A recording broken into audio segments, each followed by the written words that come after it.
Olha, os fatores de risco clássicos aí que a gente tem para doença cardiovascular, de uma maneira geral, é a hipertensão, diabetes, a dislipidemia. A dislipidemia são alterações do perfil lipídico. O tabagismo, a gente tem o sedentarismo, né? Então, a pessoa que não faz nenhuma atividade física, a obesidade e os fatores genéticos, né? Então, a história familiar que a gente diz, né? Então, se a pessoa tem um histórico familiar de doença coronariana precoce na família, né? O irmão, ou o pai, a mãe, de primeiro grau, que tiveram algum problema cardíaco, então aí a gente também considera isso daí como um fator de risco. Então, esses, na verdade, assim, esses são os principais, né? Mas a gente tem outros fatores de risco menos conhecidos e talvez de menor importância, mas que, como marcadores laboratoriais, por exemplo, né? Então, que a gente não fala tanto, mas existem vários marcadores ali no exame de sangue que você pode colher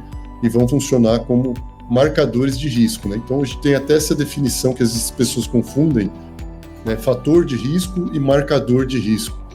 Então, fator de risco é aquele que contribui diretamente para desenvolver a doença, né? E marcadores de risco são associações, né? Então, por exemplo, o ácido úrico elevado.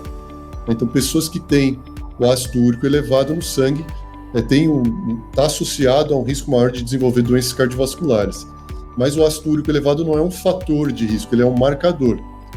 Tanto que se você der, por exemplo, uma medicação, alopurinol, uma medicação para diminuir o ácido úrico, você diminui o ácido úrico da pessoa, mas isso não diminui a chance dela ter problema cardíaco, porque não é um fator, é só um marcador. Então, é diferente, um pouquinho diferente quando a gente diz fator e marcador, tem essa diferença. O fator de risco é aquele que, se você atua nele, né, então, por exemplo, hipertensão. Então, eu sou hipertenso, eu tenho maior risco de ter um infarto. Se eu der uma medicação e normalizar a pressão da pessoa, aí, de fato, eu estou conseguindo diminuir o risco dela ter um infarto, né? Então, aí é fator de risco, não é um marcador.